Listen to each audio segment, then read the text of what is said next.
साथ प्राची पाराशर। आप देख रहे हैं हमारा खास प्रोग्राम मुद्दे की बात। और आज बात यूपी की बाहुबली जंग की। 5वें चरण में कौन बनेगा किंग की, क्योंकि कल यूपी की 11 जिलों की 61 सीटों पर वोट डाले जाएंगे। जनता अपने वोट से मैदान में उतरे 693 उम्मीदवारों की किस्मत का फैसला करेगी। इस चरण में कई दिग्गज भी हैं जिनकी साख दांव पर लगी है, तो वहीं अयोध्या, प्रयागराज और चित्रकूट जैसे जिले भी हैं।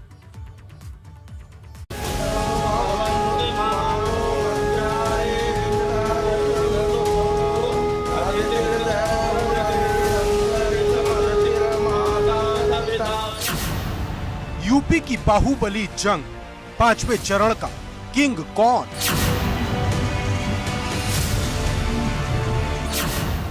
ग्यारह जिले, 61 सीट, किसे मिलेगी सबसे ज्यादा सीट?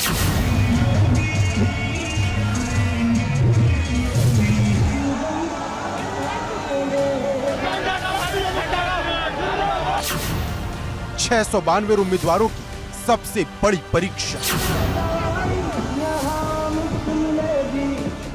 देश के सबसे बड़े सूबे की सबसे बड़ी जंग 5वें चरण में आ गई है।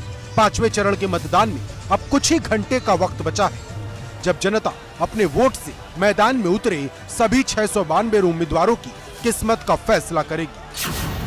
पिछली बार भाजपा ने इस चरण में 61 में से 53 सीटें जीत ली थी, जिसमें 2 सीट अपना दल एस की भी थी।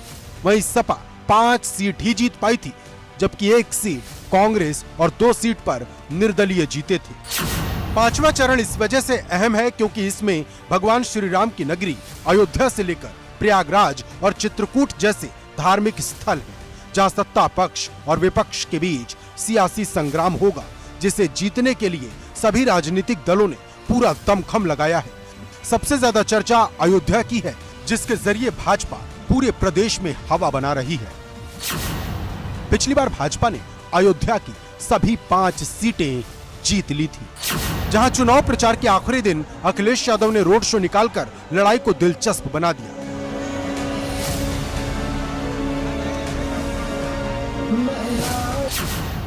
गौरतलब है कि अयोध्या की 5 सीटों में से सपा ने 2012 में 4 सीटें जीती थी। अब सपा की नजर फिर से अपने वही प्रदर्शन को दोहराकर बड़ा संदेश देने की है। इस बार के चुनाव में सबसे ज्यादा चर्चा अयोध्या और राम मंदिर की हो रही है। यही वजह है कि अयोध्या पर सभी राजनीतिक दलों की नजरें टिकी हुई हैं। अगर अयोध्या जिले की बात करें तो यहां पर 5 विधानसभाएं हैं और 5 विधानसभाओं पर 2017 में भारतीय जनता पार्टी ने शानदार जीत दर्ज की थी। और यही वजह है कि भारतीय जनता पार्टी 2017 के इतिहास को 2022 में दोहराना चाहती है। लेकिन विपक्षी दल भी इस बार अयोध्या में अपनी जीत के लिए पूरा प्रयास करते हुए नजर आ रहे हैं। लेकिन राम की नगरी अयोध्या की जनता इस बार राम मंदिर पर मतदान करेगी या फिर अन्य मुद्दे पर, यह तो 10 मार्च को मतगणना के दौरान ही पता चलेगा। अयोध्या के बाद प्रयागराज सबसे ज्यादा चर्चा में है। यूपी में अगर किसी जिले की सबसे ज्यादा सीटें हैं तो वो प्रयागराज में ही हैं। 2017 में या भाजपा ने 12 में से 8 सीटें जीती थी और 2012 में सपा ने 8 जीती थी। अब सपा की नजर बड़ा उलटफेर करने की है, तो भाजपा की कोशिश अपने जीत के मार्जिन को और बढ़ाने की। योगी सरकार के 2 बड़े मंत्रियों की साख यहीं से दांव पर लगी है। कैबिनेट मंत्री सिद्धार्थनाथ सिंह प्रयागराज पश्चिमी से प्रत्याशी हैं, तो नागरिक उड्डयन मंत्री नंद गोपाल नंदी प्रयागराज दक्षिण से मैदान में हैं। संगम नगरी प्रयागराज को उत्तर प्रदेश ही नहीं बल्कि देश की सियासत का बड़ा केंद्र कहा जाता है। इस शहर ने देश को 7 प्रधानमंत्री दिए हैं। प्रयागराज की बात करें तो यहाँ 5वें चरण में 27 फरवरी को वोट डाले जाने हैं। समूचे उत्तर प्रदेश में विधानसभा की सबसे ज्यादा सीटें और सबसे ज्यादा वोटर प्रयागराज में ही हैं। प्रयागराज में विधानसभा की 12 सीटें हैं और यहाँ 46 लाख से ज्यादा वोटर अपने नेता का, अपने विधायकों का चुनाव करेंगे। प्रयागराज की बात करें अगर 2017 की पिछले चुनाव के, तो यहाँ 12 में से 9 सीटें भारतीय जनता पार्टी और उसके गठबंधन ने जीती थी। इनमें 8 सीट भारतीय जनता पार्टी को सीधे तौर पर मिली थी, जबकि 1 सीट पर अपना दल एस का उम्मीदवार विधायक चुना गया था। पिछले चुनाव में यानी 2017 के चुनाव में बहुजन समाज पार्टी के खाते में 2 सीटें गई थी। हालांकि इस चुनाव से ठीक पहले बहुजन समाज पार्टी के दोनों विधायक समाजवादी पार्टी में शामिल हो गए थे। ये दोनों विधायक अब सपा की साइकिल चला रहे हैं और 1 सीट समाजवादी पार्टी के खाते में गई थी। अगर मौजूदा चुनाव की बात करें तो इस बार प्रयागराज की 12 में से ज्यादातर सीटों पर भारतीय जनता पार्टी और समाजवादी पार्टी के बीच सीधा मुकाबला है। इक्का दुक्का सीटों पर ही बहुजन समाज पार्टी और कांग्रेस मुकाबले को त्रिकोणीय बना रही है। इस बार का चुनाव बेहद दिलचस्प होने की उम्मीद है। ज्यादातर सीटों पर नजदीकी मुकाबला रहने की उम्मीद है। ऐसे में यहां चौंकाने वाले नतीजे सामने आ सकते हैं। 5वें चरण में अगर सबसे ज्यादा परीक्षा किसी की होनी है तो वो डिप्टी सीएम केशव प्रसाद मौर्य हैं, जो सिराथू सीट से मैदान में हैं, जिनके सामने सपा ने पल्लवी पटेल को उतारकर सिराथू की जंग को दिलचस्प बना दिया है। मतलब सिराथू में करहल जैसी स्थिति नजर आ रही है। कौशाम्बी जनपद की सिराथू विधानसभा सीट पर मुकाबला कांटे का है। डिप्टी सीएम केशव प्रसाद मौर्य इस सीट से चुनाव लड़ रहे हैं तो समाजवादी पार्टी के सिंबल पर अपना दल कमेरावादी की जो नेता हैं पल्लवी पटेल, वो चुनाव मैदान में उतरी हैं। पल्लवी पटेल को जिताने के लिए समाजवादी पार्टी ने अपनी पूरी ताकत झोंक दी है। लेकिन जिस सीट की चारों तरफ चर्चा है वो है प्रतापगढ़ की कुंडा, जहां पिछले 3 दशक से राजा भैया का दबदबा रहा। पर इस बार सपा ने राजा भैया के सामने उन्हीं के राइट हैंड रहे गुलशन यादव को उतारकर कुंडा की लड़ाई को रोचक बना दिया है। बाहुबली कहे जाने वाले निर्दलीय विधायक राजा भैया की वजह से प्रतापगढ़ की कुंडा सीट पिछले 2 दशकों से हमेशा सुर्खियों में रहती है। राजा भैया इस सीट से इस बार भी चुनाव मैदान में हैं। वो लगातार 7वां चुनाव लड़ रहे हैं। पिछले 6 चुनाव में लगातार उन्होंने कुंडा से जीत दर्ज की है। अगर साल 2017 की बात करें तो समूचे उत्तर प्रदेश में सबसे ज्यादा 1 लाख से ज्यादा वोटों से चुनाव जीतने का रिकॉर्ड भी राजा भैया के ही नाम है। हालांकि इस बार के चुनाव में हालात बदले हुए हैं। राजा भैया पहली बार अपनी पार्टी जनसत्ता दल के बैनर तले चुनाव लड़ रहे हैं। पिछले 3 चुनाव में समाजवादी पार्टी हमेशा राजा भैया का समर्थन करती थी, लेकिन इस बार समाजवादी पार्टी ने, अखिलेश यादव ने राजा भैया के खिलाफ भी न सिर्फ उम्मीदवार उतारा है बल्कि कभी उनके बेहद करीबी रहे गुलशन यादव को टिकट देकर राजा भैया के लिए मुश्किलें खड़ा करने की भी कोशिश की है। इसके अलावा प्रतापगढ़ की सदर सीट पर अपना दल कमेरावादी की मुखिया कृष्णा पटेल और रामपुर खास सीट पर आराधना मिश्रा ताल ठोक रही हैं। जहां कृष्णा पटेल की पार्टी का सपा से गठबंधन है, वहीं आराधना मिश्रा के सामने सपा ने प्रत्याशी नहीं उतारा। लेकिन मुद्दे की बात यह है कि जितने भी महारथी मैदान में उतरे हैं उनमें से जनता की कसौटी पर कौन पास होगा और 10 मार्च को कौन कौन लखनऊ जाएगा। अयोध्या से बलराम पांडे, प्रयागराज से मोहम्मद मोइन और कौशाम्बी से नीतीश कुमार पांडे के साथ ब्यूरो रिपोर्ट एबीपी गंगा। 5वें चरण की लड़ाई अभी खत्म नहीं हुई है और 6ठे चरण की लड़ाई शुरू हो गई है। इसका आज बड़ा ट्रेलर गोरखपुर में देखने को मिला, जहां एक तरफ अखिलेश यादव थे और दूसरी तरफ थे योगी आदित्यनाथ। ये गोरखपुर का वो रण था जहां चुनाव दर चुनाव भाजपा का दबदबा रहा है। लेकिन इस बार अखिलेश यादव ब्राह्मण कार्ड खेलकर भाजपा को चुनौती देना चाहते हैं। लेकिन बड़ा सवाल ये है कि गोरखपुर में क्या बड़ा उलटफेर होगा या फिर से योगी का सिक्का चलेगा। एक घर में 2 चुन की रोटी देने की व्यवस्था की है।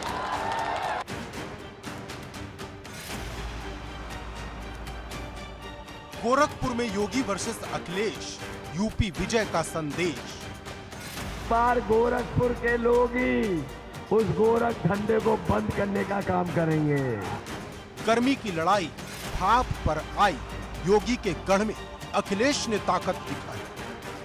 गोरखपुर का किसान मजदूर इनकी भाप निकाल देगा, भाप निकाल देगा। जहां 5वें चरण की लड़ाई में कुछ घंटे बचे हैं, वहीं राजनीतिक दलों ने 6ठवें चरण की तैयारी भी तेज कर दी है, क्योंकि जैसे जैसे चुनाव आगे बढ़ रहा है, ये लड़ाई 2 पार्टी की बजाय 2 चेहरों की ही होती जा रही है। मतलब यूपी का मुख्यमंत्री कौन बनेगा, अब इस बात पर ये पूरी की पूरी लड़ाई आ गई है। जहां एक तरफ योगी आदित्यनाथ है तो दूसरी तरफ अखिलेश यादव। शनिवार को इन दोनों के बीच सीधी टक्कर देखने को मिली, जहां योगी आदित्यनाथ ने कुशीनगर और अंबेडकर नगर में धुआंधार प्रचार किया, वहीं अखिलेश यादव सिद्धार्थ नगर और बलरामपुर में साइकिल की रफ्तार बढ़ाते नजर आए। डबल इंजन की सरकार की जो झूठ की पटरियां हैं, इस बार बलरामपुर के लोग उखाड़ फेंक देंगे। डबल इंजन की सरकार में अगर कोई चीज डबल हुई है तो वो भ्रष्टाचार और महंगाई डबल हुई है। 5 साल में फाजिल नगर में कोई दंगा तो नहीं हुआ, कुशीनगर में, गोरखपुर मंडल में, पूर्वी उत्तर प्रदेश में दंगा वाले कहां चले गए? ये दंगावादी पार्टी आनी चाहिए क्या? तो दगाबाज लोग दंगावादियों के साथ कैसे मिल रहे हैं? जवाब देंगे।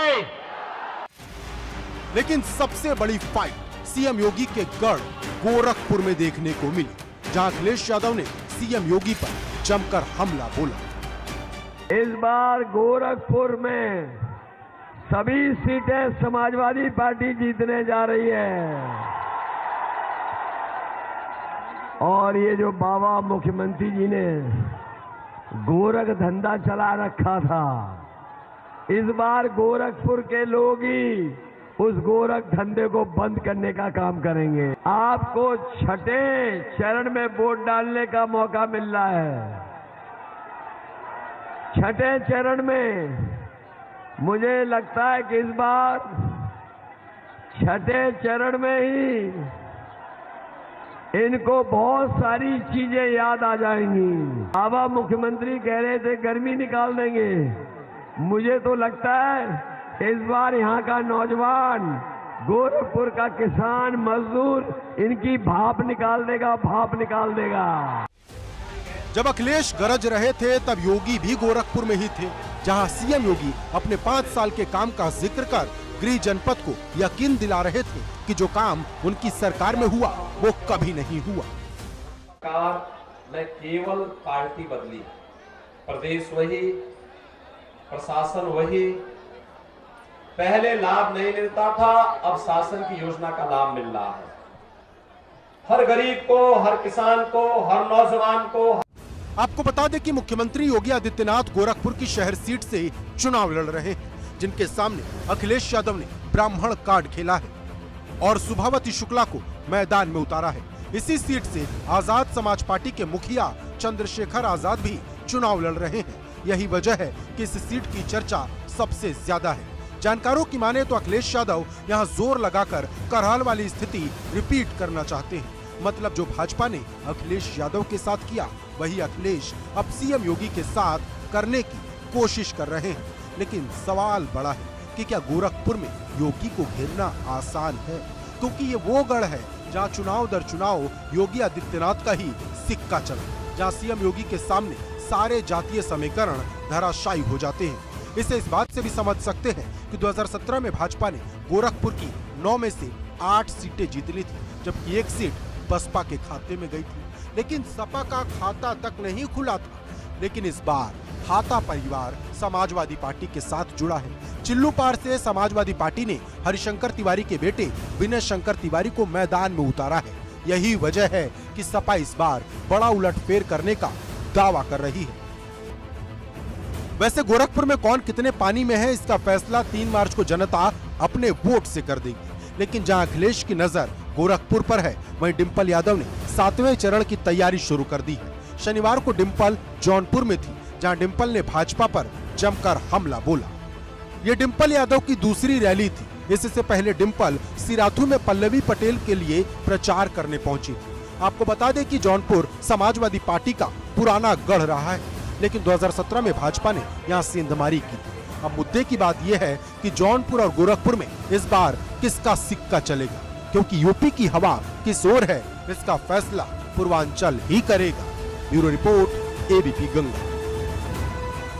बात अंसारी फैमिली की बिग फाइट की, एक ऐसे परिवार की जिसकी अगली पीढ़ी माननीय बनने की राह पर है। हम बात कर रहे हैं मोहम्मदाबाद के उस फाटक की जो मुख्तार अंसारी, सिगबतुल्ला अंसारी और अफजाल अंसारी की पहचान रहा है। अब इसी परिवार की अगली पीढ़ी राजनीति के पिच पर डेब्यू करने वाली है। इसमें एक नाम मुख्तार अंसारी के बेटे अब्बास अंसारी का है तो दूसरा नाम मन्नू अंसारी का है। लेकिन मन्नू अंसारी जो सपा के टिकट पर चुनाव लड़ रहे हैं, उनकी टक्कर वर्तमान विधायक अलका राय से है, जिन्होंने पिछली बार सिगबतुल्ला राय को हरा दिया था।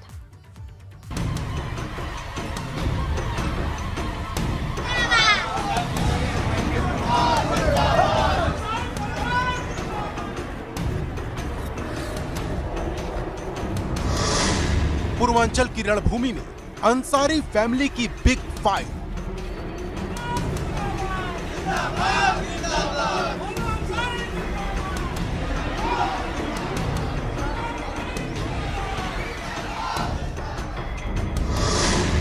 बाईस की चुनावी जंग में मुख्तार की अगली पीढ़ी की एंट्री।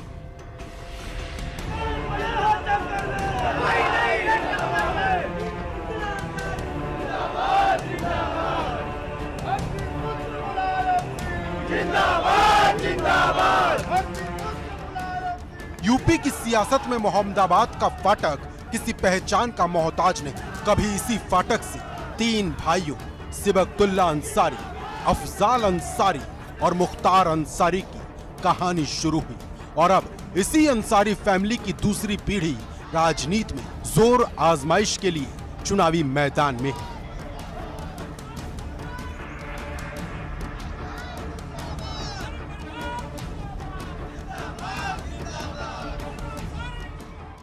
इस परिवार के दो युवा सियासी सूरमा बनने के लिए तैयार हैं।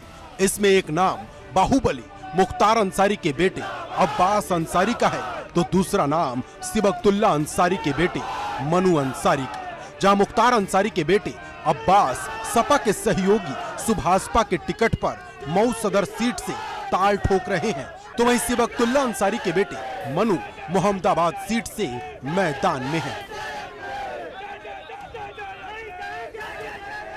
मेहनत किया जा रहा है, जितनी भी मेहनत की जा सकती है, और ये तो जनता को फैसला करना है, मोहम्मदाबाद की सम्मानित जनता को। 7 तारीख को हमें विश्वास है कि जिस तरह से मोहम्मदाबाद की जनता ने 40 सालों से मेरे परिवार का साथ दिया है और मेरे परिवार ने भी हमेशा उनके सुख दुख में, उनके मान सम्मान में, उनके विकास में हमेशा खड़ा उतरा है। हम भी उसी पर पदचिह्नों पर चलते हुए अपनी सम्मानित जनता के मान सम्मान में और विकास में कहीं से कमी नहीं आने देंगे। जनता तैयार बैठी हुई है और सामंतवादी ताकतों को उखाड़ फेंकने के लिए, संविधान और लोकतंत्र विरोधी ताकतों को उखाड़ फेंकने के लिए बैठी हुई है। और आप इस वक्त रसड़ा की सरजमी पर खड़े हैं, जहां पर सोलदेव भारतीय समाज पार्टी ने एक गरीब के बेटे को चुनाव में उतारा है और हम यहां उन्हीं के प्रचार में आए हुए हैं जहां आप आए हुए हैं। जब मऊ और गाजीपुर की सियासत का जिक्र आता है तो अंसारी फैमिली का नाम भी आता है और सबसे पहले नाम आता है मुख्तार अंसारी का, जिसकी पहचान माफिया डॉन की है। लेकिन इस परिवार का एक और भी इतिहास है। मुख्तार अंसारी के दादा इंडियन नेशनल कांग्रेस के अध्यक्ष थे, जिन्होंने देश की आजादी के लिए रोल भी निभाया। इसके लिए उन्हें महावीर चक्र से भी नवाजा गया। इतना ही नहीं, मुख्तार के चाचा हामिद अंसारी देश में 2 बार उपराष्ट्रपति रहे। लेकिन मौजूदा सच यह है कि मुख्तार अंसारी की पहचान एक माफिया और एक डॉन की है, जो सीतापुर की जेल में बंद है, जिस पर सैकड़ों मुकदमे हैं। अब इसी परिवार की अगली पीढ़ी इस सच से अलग माननीय बनने की राह पर है।